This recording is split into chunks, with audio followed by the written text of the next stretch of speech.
अस्सलाम वालेकुम। उम्मीद करते हैं स्टूडेंट आप सब खैरियत से होंगे। आज हम जो सेकेंड ईयर की फिजिक्स चैप्टर नंबर 16 शुरू करने वाले हैं, अल्टरनेटिंग करंट।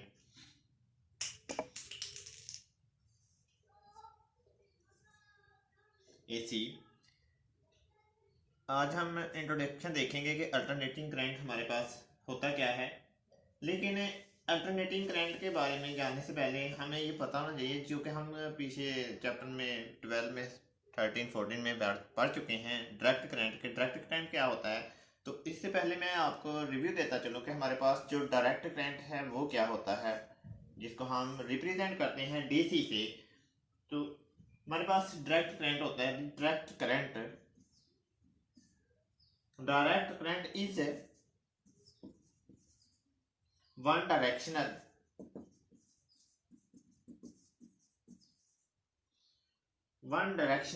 और यूनि डायरेक्शनल का भी मतलब यही है कि जिसकी सिमत हमारे पास सिर्फ एक ही होती है। Uni direction flow of the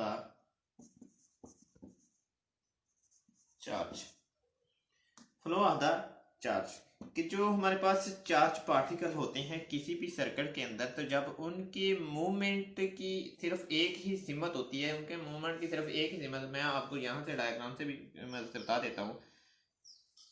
हमारे पास करंट फ्लो कर रहा है, चार्ज पार्टिकल है जो पास आउट हो रही हैं, लेकिन उनकी डायरेक्शन हमारे पास क्या है, वो एक ही सिमत में है, इस तरह से है।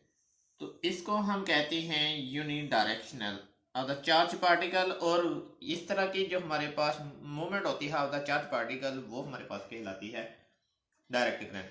अब बात हमारे पास ये नहीं है कि हमारे पास डायरेक्ट करंट तो होता है जिसकी एक ही डायरेक्शन होती है, यूनि डायरेक्शन होती है, वन डायरेक्शन होती है। लेकिन ये हमारे पास जो डायरेक्शन होती है, ये two types of the direction होती है हमारे पास इसकी डायरेक्ट करंट की। तो वो हमारे पास कौन सी होती है, एक जो हमारे पास है इनकी टाइप है डायरेक्ट करंट की। फर्स्ट वन है हमारे पास कांस्टेंट डीसी, और सेकंड है हमारे पास पल्सेटिंग डीसी। अब हम बात कर लेते हैं कि ये हमारे पास कांस्टेंट, क्योंकि हमने जो हमारा आर्टिकल है आज का, जो हमारा इंट्रोडक्शन है वो है अल्टरनेटिंग। लेकिन अल्टरनेटिंग की तरफ जाने से पहले ये डायरेक्ट करंट के बारे में हमें पता होना चाहिए, उनकी टाइप्स की, वो सर्किट के अंदर वो किस तरह से वर्क डन करते हैं। तो उसके लिए मैंने आपको थोड़ा सा ये रिव्यू बता दिया है कि डायरेक्ट करंट क्या होता है हमारे पास, जिसकी यूनिट डायरेक्शन होती है। उसके बाद हम बात करते हैं जी constant DC. Constant direct current हमारे पास क्या होता है, तो कांस्टेंट डायरेक्ट करंट हमारे पास होता है constant direct current does not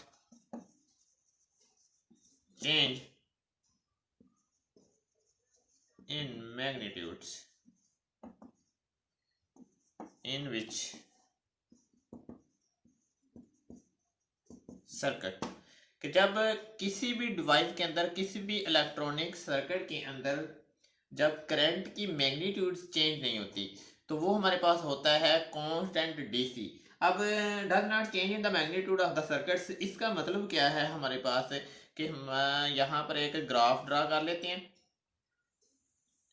और ये हमारे पास जो एक्स एक्सिस है, यहाँ पर हम ले लेते हैं कि टाइम, कि यहाँ पर करंट जो चार्ज पार्टिकल हैं हमारे सर्किट के अंदर, जो चार्ज पार्टिकल हैं वो जैसे ही मूव करेंगे लेकिन उसकी मैग्नीट्यूड चेंज नहीं होती। तो एक्स एक्सिस में हमने ले लिया टाइम, और वाई एक्सिस पर हम ले लेते हैं डायरेक्शन ऑफ द करंट।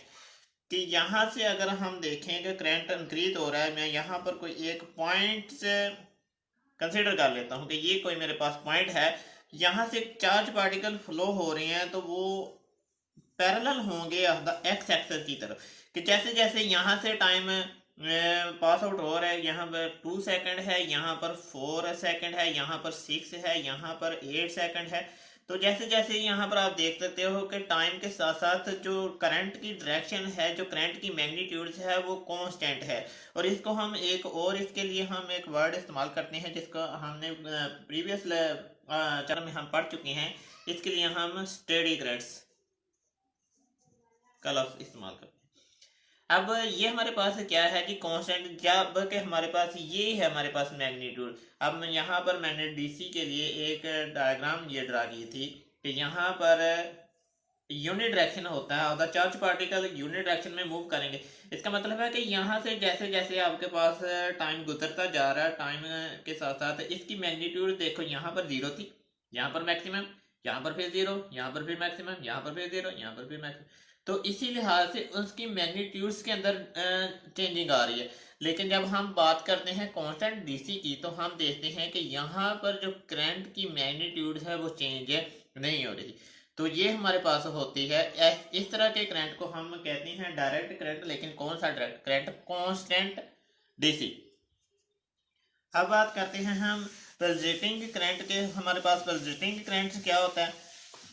तो पल्सेटिंग करंट हमने कांस्टेंट करंट में अभी हमने ये बात का डिस्कस की है कि हमारे पास मैग्नीट्यूड चेंज नहीं होती। तो हम पल्सेटिंग में क्या पढ़ेंगे? Pulsating DC. अब हम इसमें क्या बात करनी है कि हमारे पास जो मैग्नीट्यूड्स ऑफ द करंट है या चार्ज पार्टिकल है वो क्या होती है जी? In which circuit change intensity, intensity या फिर आप मैग्नीट्यूड्स कह सकते हो,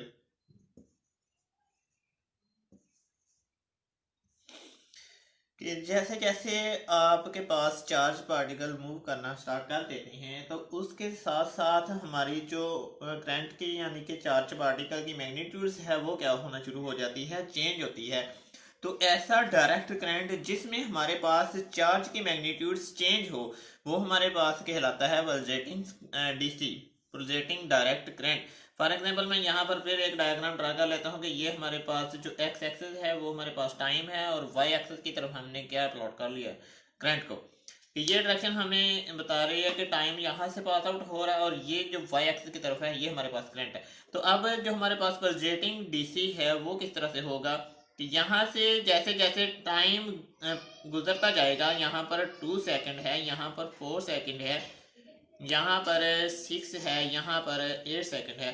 तो आप देखेंगे कि उसके साथ साथ उसकी जो मैग्नीट्यूड्स है, उसकी जो इंटेंसिटी है उसमें भी क्या आ जाएगा? चेंज आ जाएगा।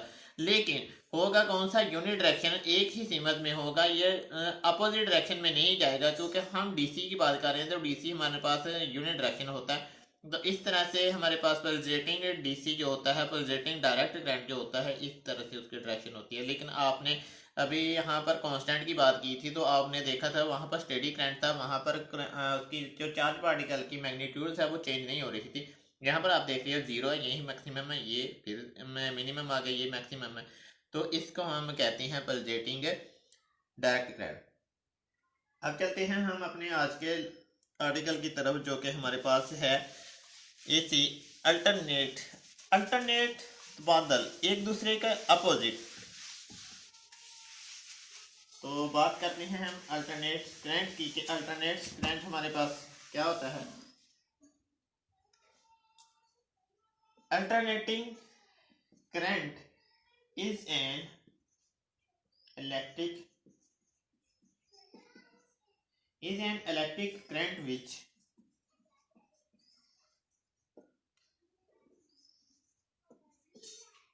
current which the periodically reverse direction. Alternating current is an electrical current which periodically reverse, periodically की जगह पर आप कंटिन्यूसली भी कर सकते हैं, and change in magnitudes या intensity, magnitudes continuously.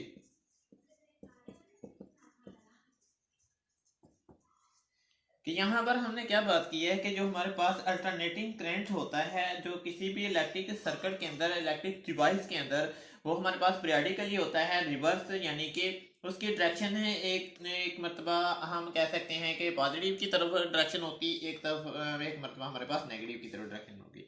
तो इसी के साथ साथ हमने ये बात भी यहाँ पर दो बातें हमने की हैं कि उसकी तो डायरेक्शन है जो रिवर्स हो जाती है, लेकिन इसी के साथ साथ उसकी जो मैग्नीट्यूड है वो भी क्या हो जाती है, चेंज हो जाती है। तो इस तरह के करंट को हम कहते हैं अल्टरनेटिंग करंट। फॉर एग्जांपल कि यहाँ पर हम इसको ड्रा कर देते हैं इस तरह से कि ये हमारे पास टाइम है और यहाँ पर हम वाई एक्सिस की तरफ हम कंसीडर कर लेते हैं, ये हमारे पास करंट है।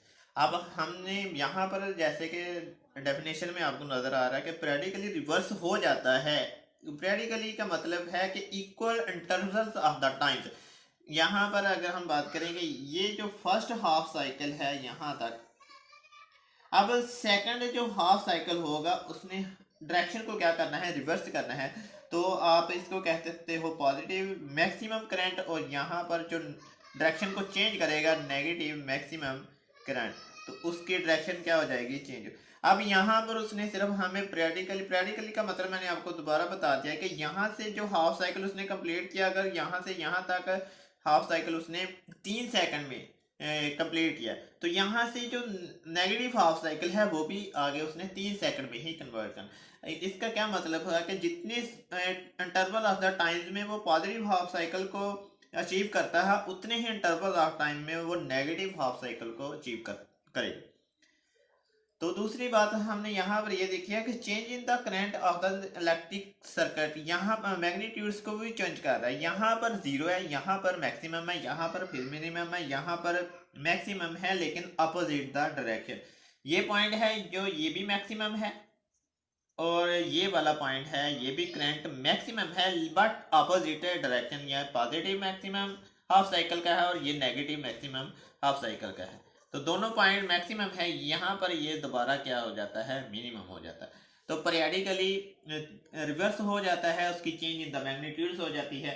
आगे हम इसको डायग्राम की मदद से भी रिप्रेजेंट करते हैं। मैं यहाँ पर एक डायग्राम कंसीडर कर लेता हूँ, उसकी मदद से आपको बता देता हूँ।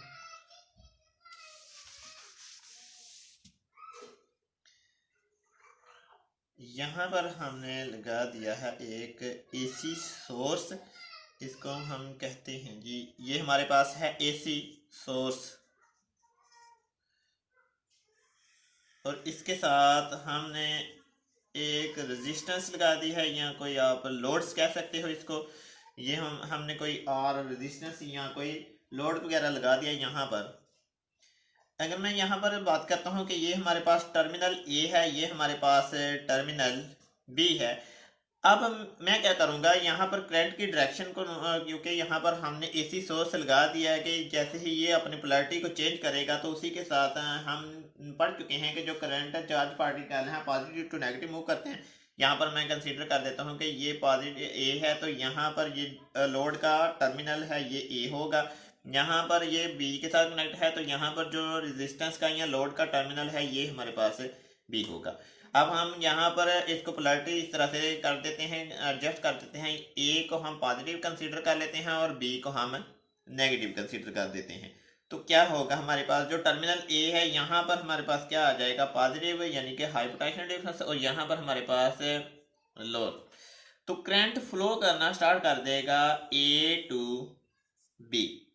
अब इसी डायग्राम को एक मतलब मैं यहाँ पर ड्रा कर लेता हूँ कि ये हमारे पास एसी सोर्स है, ये है हमारे पास एसी सोर्स, और यहाँ पर हमने क्या करना है, कोई रेजिस्टेंस लगा देना है या कोई लोड वगैरह लगा देना है। ये हमारे पास ए है और ये हमारे पास बी है। इसी तरह से ये हमारे पास ए के साथ कनेक्ट होगा और ये हमारे पास बी है। अब हमने क्या करना है, यहाँ से क्योंकि ये एसी सोर्स है तो हाफ साइकिल के बाद ये क्या कर रहा है, अपने डायरेक्शन को चेंज कर रहा है। तो अब हमारे पास जो ए के साथ है ये नेगेटिव टर्मिनल आ जाएगा, बी के साथ पॉजिटिव, और इसी तरह से यहाँ पर बी के साथ क्या आ जाएगा, पॉजिटिव आ जाएगा, और यहाँ पर ए के साथ नेगेटिव। अब ये हमारे पास लो पोटेंशियल डिफरेंस है और ये हमारे पास हाई है, तो करंट की जो डायरेक्शन होगी वो पॉजिटिव टू नेगेटिव ही होगी। अब हमने यहाँ पर देखा कि जो हमारे पास फर्स्ट हाफ साइकिल था, जो पॉजिटिव मैक्सिमम यानी कि हाफ साइकिल था, उसमें करंट की डायरेक्शन ए टू बी थी, और जो नेगेटिव हाफ साइकिल था उसमें हमारे पास करंट डायरेक्शन बी टू ए की तरफ थी। तो इससे हमें क्या पता चल रहा है कि यहाँ पर जो चेंजिंग द मैग्नीट्यूड या changing the direction of the charge particle in the electrical circuits, वो हमारे पास क्या है, इंटरवल ऑफ द टाइम्स के बाद वो रिवर्स हो जाते हैं, और इसी के साथ साथ करंट की हमारे पास डायरेक्शन भी क्या हो जाती है, चेंज हो जाती है। अब हम इसको मैथमेटिकल प्रूव भी करते हैं, इसके कुछ केस वगैरह हम डिस्कस करते हैं। ये आपके पास सारा अभी हमारे पास इंट्रोडक्शन ही है, इसमें मैं रेड कर देता हूँ। तो हम चलते हैं कि इसकी तरफ से हमने यहाँ पर पढ़ चुके हैं कि हमारे पास जो एसी वोल्टेज है वो हमें कहाँ से, जो हमारे पास एसी करंट होता है, एसी करंट वो हम कहाँ से जनरेट करवाते हैं, एसी वोल्टेज से। जो हमारे पास एसी करंट होता है वो हमारे पास कहाँ से कन्वर्ट करवाते हैं या जनरेट करवाते हैं, हम एसी वोल्ट से। और एसी वोल्ट हमें जो प्रोवाइड करके देता है वो कौन हमें देता है, एसी जनरेटर।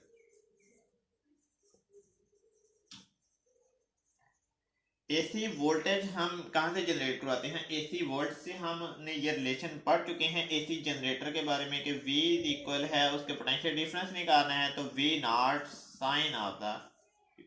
अब यहाँ पर हम बात करते हैं कि जो हमारे पास एंगल की कुछ कंडीशन होती है कि हमारे पास एंगल होता है ओमेगा टी, क्योंकि वो हमने जब हमने बात की थी कि यहाँ पर स्प्लिट स्ट्रिंग्स लगी होती हैं तो वो in the form of the circle, वो दायरे की फॉर्म में रोटेट करती हैं। हाफ सर्कल स्प्लिट लगा लो, या यहाँ पर आपने कार्बोरेट लगा दिए थे।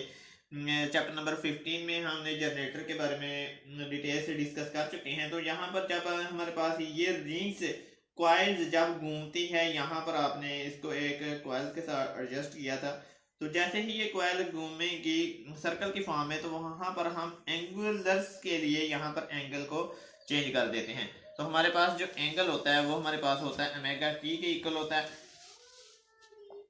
और हमारे पास जो ओमेगा होता है वो 2 पाई एफ के इक्वल, और हम यहाँ से एफ को लिख सकते हैं 1/t। यहाँ पर टी जस्ट हमारे time passing the time in the circle of the charge particle, और यहाँ पर हमारे पास ये जो कैपिटल टी है उसको हम यहाँ पर कंसीडर करते हैं टाइम पीरियड के लिहाज से। तो यहाँ पर हम एंगल की वैल्यू दर्ज करते हैं 2 पाई/t, और इन टू यहाँ पर हमारे पास आ जाएगा स्मॉल टी। तो v इज इक्वल है v नॉट साइन 2 पाई/t इंटू टी। तो यहाँ पर हमारे पास जो v की हमारे पास पोटेंशियल डिफरेंस आ रही है वो हमारे पास क्या आ रही है,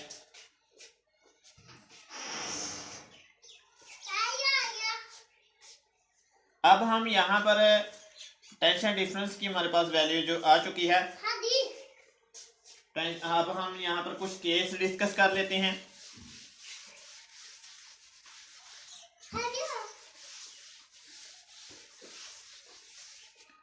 फर्स्ट वन हमने देखना है कि जो इनकी हमारे पास change in the magnitudes, magnitude इसकी चेंज तो हो रही है, वो क्यों हो रही है, हमारे पास मैग्नीट्यूड चेंज हो रही है। Now change in magnitudes with magnitudes with the times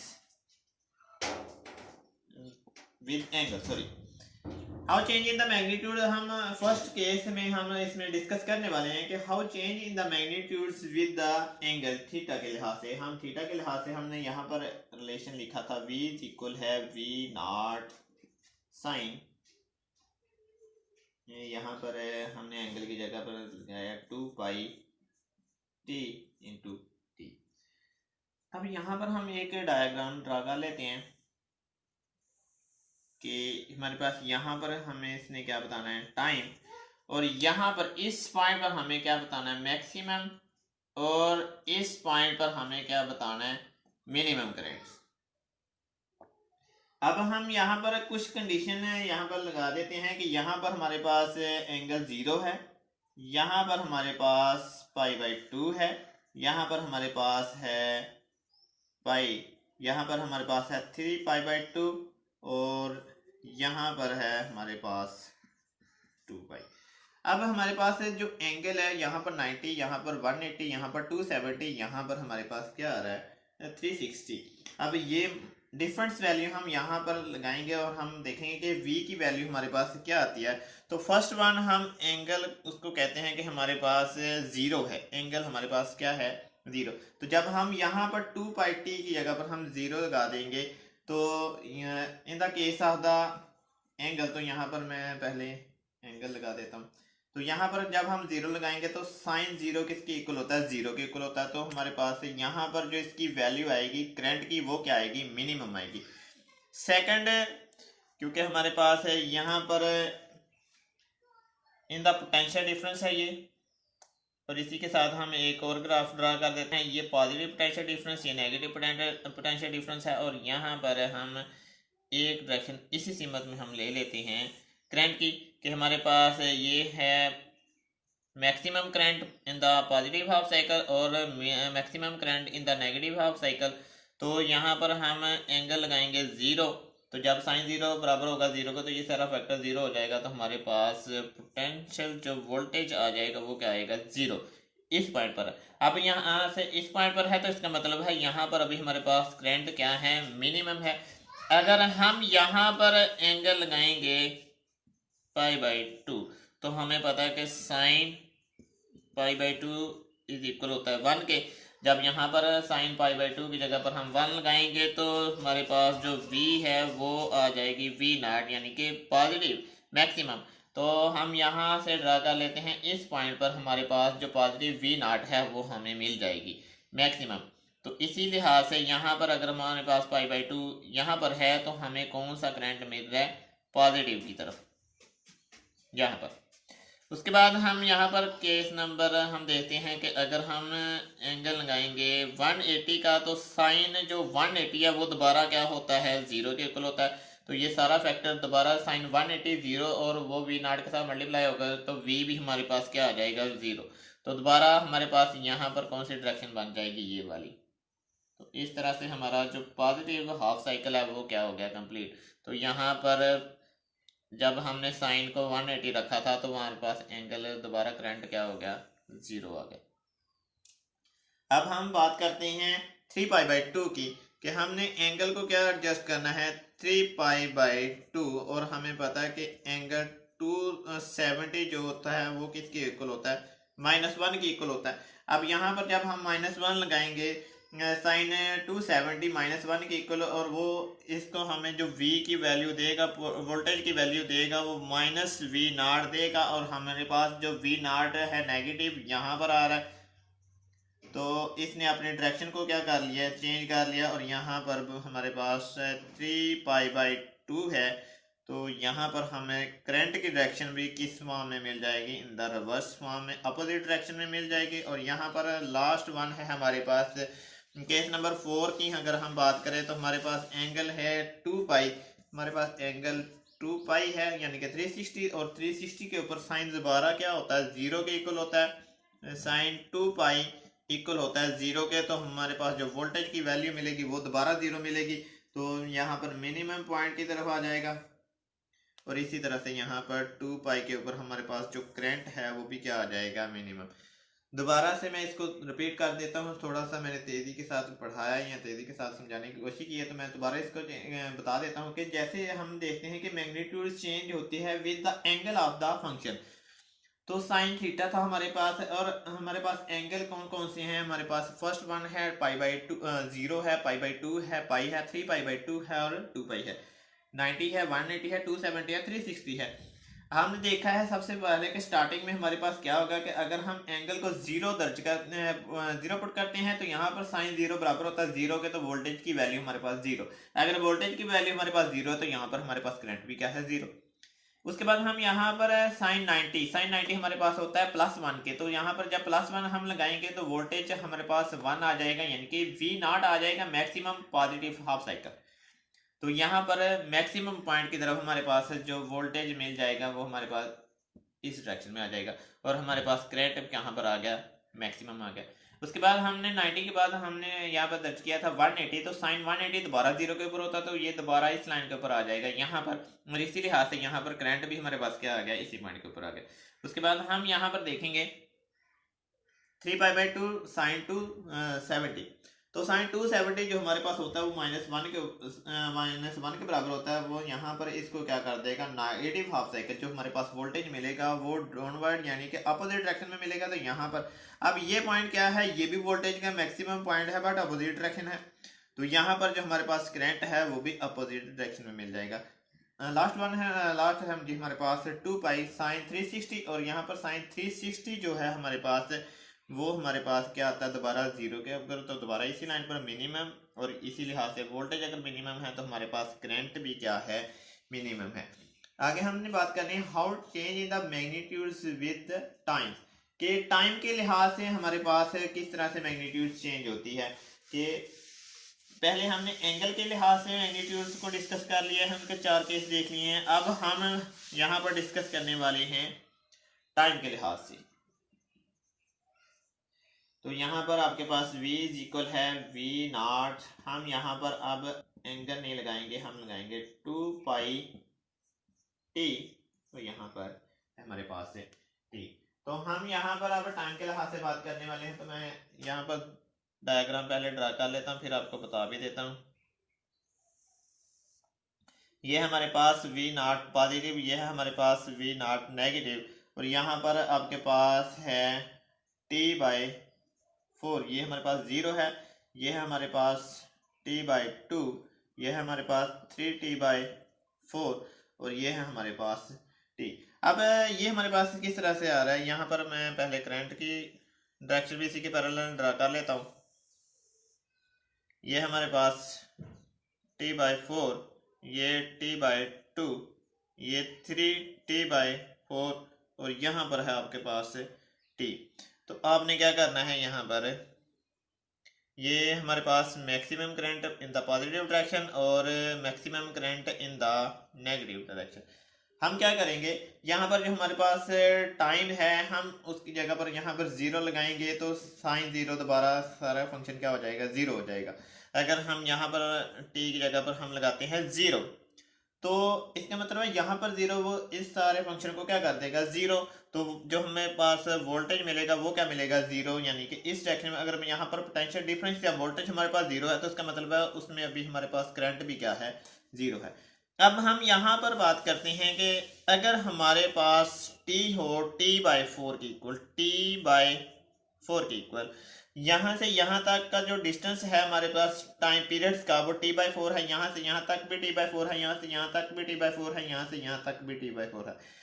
एक हमारे पास t/4 ये है, दूसरा ये t/4 प्लस t/4 करोगे तो t/2 आ जाएगा, और उसमें एक मरतबा और आप ऐड कर देते हो t/4, तो 3t/4 आ जाएगा। जब हम 4 टाइम्स t/4 को ऐड करते हैं तो हमारे पास जस्ट t आ जाता है। तो हम सेकंड केस की हम बात करते हैं कि यहाँ पर हमारे पास v इक्वल है V0 साइन 2π/t, और यहाँ पर हमने t की जगह पर क्या लिखना है, t/4। तो यहाँ से t के साथ कैंसिल, यहाँ से 2 1 और 2 2, तो हमारे पास V0 साइन π/2 हमारे पास क्या आ रहा है, साइन 90, और साइन 90 हमारे पास क्या होता है, साइन 90 हमारे पास होता है 1 के इक्वल। तो यहाँ पर v की वैल्यू जो हमारे पास आ गई पॉजिटिव पोटेंशियल डिफरेंस या पॉजिटिव पोटेंशियल, यहाँ पर हम इसको यहाँ पर कंसीडर कर रहे थे। अगर हमारे पास जब हमने t को दर्ज किया था t/4, तो हमारे पास वोल्टेज मैक्सिमम आ रहा है, इसका मतलब है यहाँ पर हमारे पास करंट भी क्या आएगा, मैक्सिमम ही आएगा। तो नेक्स्ट है जी हमारे पास t की जगह पर हमने क्या दर्ज करना है, यहाँ पर थर्ड केस में हम t की जगह पर यहाँ पर दर्ज करने वाले हैं t/2। इसको हम ड्रा कर लेते हैं कि जब हमने T/4 को यहाँ पर दर्ज किया था तो हमारे पास ये मैक्सिमम वोल्टेज आ रहा था और उसी मैक्सिमम वोल्टेज की वजह से हमारे पास जो करंट की डायरेक्शन आ रही थी वो भी पॉजिटिव। अब हमारे पास है T/2, V इज इक्वल है V0 साइन 2π/T। तो यहाँ पर हमारे पास T है और T की जगह पर हमने क्या लगाना है, T/2। T के साथ कैंसर, 2 के साथ कैंसर, तो साइन पाई आ गया साइन 180, दोबारा क्या होता है 0, साइन 180 0। तो इसका मतलब है जो हमारे पास वोल्टेज की वैल्यू है वो क्या आ रही है 0। तो वो हमारे पास इस पॉइंट पर आ जाएगी। यहाँ पर अगर हमारे पास वोल्टेज 0 है तो यहाँ पर हमें वो करंट की डायरेक्शन भी क्या देगा, दोबारा 0 ही देगा। आगे है जी हमारे पास, यहाँ पर हमने टी की जगह पर क्या लगाना है 3T/4। तो यहाँ पर हम टी की जगह पर वैल्यू दर्ज कर देते हैं। टी इज इक्वल है, थर्ड केस है हमारे पास 3T/4। तो V इज इक्वल है V0 साइन, ये वाला फंक्शन हमने सेम ही रखना है 2π/T और यहाँ पर T की जगह पर हमने लगाना है 3T/4। यहाँ से आप देख सकते हो टी के साथ कैंसिल हो जाएगा, 2 1 और 2 2 4। तो यहाँ पर V इज इक्वल आ गया V0 साइन 3π/2। 3π/2 यानी कि साइन 270 और साइन 270 इक्वल होता है -1 के। तो V इज इक्वल आ रहा है -V0 यानी कि -V0 maximum in the opposite direction, या आप कह सकते हो maximum in the negative half cycle. तो यहाँ पर अगर वो वोल्टेज को आप नेगेटिव हाफ साइकिल दे रहा है तो इसका मतलब है यहाँ पर करंट भी किस डायरेक्शन में देगा, नेगेटिव हाफ साइकिल में ही आपको करंट की मकदार भी मिल जाती। तो आप देख सकते हो कि जैसे जैसे हमारे पास, यहाँ से हमने पीछे डिस्कस कर चुके हैं कि जैसे जैसे हमारे पास एंगल चेंज हो रहा था तो वहाँ पर हमारे पास करंट की जो मैग्नीट्यूड है, चार्ज पार्टिकल की जो मैग्नीट्यूड है वो चेंज हो रही थी। यहाँ पर हम बात कर रहे हैं कि जैसे जैसे हम टाइम इंटरवल चेंज कर रहे हैं तो उसी के साथ साथ हमारे पास जो magnitude of the charge particle है वो क्या हो रही है, यहाँ पर चेंज हो रही है। लास्ट केस है जी हमारे पास, हम यहाँ पर टी की जगह पर क्या दर्ज करेंगे, यहाँ पर टी की जगह पर टाइम पीरियड दर्ज करेंगे। तो V इज इक्वल है V0 साइन 2π/T और यहाँ पर स्मॉल टी की जगह पर हमने टाइम पीरियड लगाना, टी के साथ कैंसिल हो जाएगा। तो V इज इक्वल है V0 साइन 2π और साइन 2π हमारे पास है साइन 81 हमारे पास होता है 180 के बराबर, और ये 180 दोबारा हमारे पास क्या होगा 0 के इक्वल होगा और यहाँ पर ये इस पॉइंट पर आ जाएगा। अगर हमारे पास यहाँ पर वोल्टेज 0 है तो हमारे पास यहाँ पर करंट की मकदार भी क्या आ जाएगी, 0 है। मैं आप दोबारा इसको रिपीट कर देता हूँ कि जब हमारे पास टाइम क्या था 0, तो ये सारा फैक्टर हमारे पास क्या था 0, वोल्टेज 0 थी, तो इसका मतलब है हमारे पास करंट क्या था 0। जब हमारे पास टाइम T/4 आ गया तो हमारे पास जो साइन का जो हमारे पास जो फंक्शन था साइन 90 में रहा था, साइन 90 के ऊपर हमारे पास वोल्टेज मैक्सिमम, इसका मतलब है हमारे पास अगर वोल्टेज मैक्सिमम है तो हमारे पास करंट भी क्या होगा, मैक्सिमम। अब T की जगह पर हमने जैसे ही T/2 को पुट किया तो यहाँ पर हमारे पास आ रहा था साइन 180 और साइन 180 दोबारा 0 के इक्वल, वो दोबारा मिनिमम। अगर वोल्टेज मिनिमम है तो इसका मतलब है करंट भी क्या है, मिनिमम है। इसके बाद हमने T की जगह पर 3T/4 को यहाँ पर पुट किया था तो हमारे पास साइन किसकी इक्वल आ रहा था 3π/2 के इक्वल, यानी कि साइन 270 और वो हमारे पास होता -1 के इक्वल। तो यहाँ पर हमारे पास जो नेगेटिव वोल्टेज मिल रहा था, अगर नेगेटिव वोल्टेज मिल रहा था तो हमारे पास करंट की भी अपोजिट डायरेक्शन ही मिलती है। अब जब हमने टाइम की जगह पर हमने क्या लगाया था, T दर्ज किया तो हमारे पास उसकी वैल्यू दोबारा 2π मिल रही थी और 2π हमारे पास साइन 2π 360 हमारे पास इक्वल होता है दोबारा 0 के। तो हमारे पास वोल्टेज 0 और इसका मतलब है हमारे पास करंट भी 0। तो ये था हमारा आज का आर्टिकल। अगर आप लोगों को किसी चीज़ की समझ नहीं आई तो आप कमेंट करके हमसे पूछ सकते हैं। अपना ख्याल रखना, दुआ में हमें याद रखना। अल्लाह हाफिज़।